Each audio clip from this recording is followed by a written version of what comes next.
prendre possession du toit du réacteur numéro 1 et déployer cette banderole de 50 mètres carrés.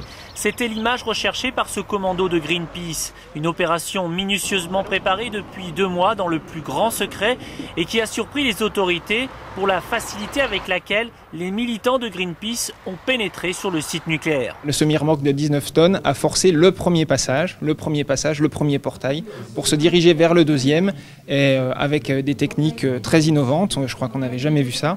Ils ont créé un système de passerelle pour passer au-dessus de la deuxième barrière. Une facilité déconcertante qui interroge sur la sécurité de la plus ancienne centrale nucléaire de France.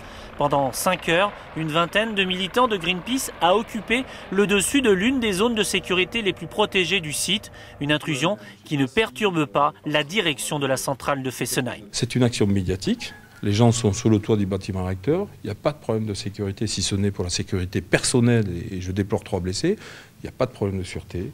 57 militants de Greenpeace ont été interpellés tout au long de cette opération coup de poing. Tous ont été placés en garde à vue dans 13 gendarmeries du Haut-Rhin. En cas de mise en examen pour intrusion sur un site sensible, ils risquent jusqu'à 3 ans d'emprisonnement et 7 500 € d'amende.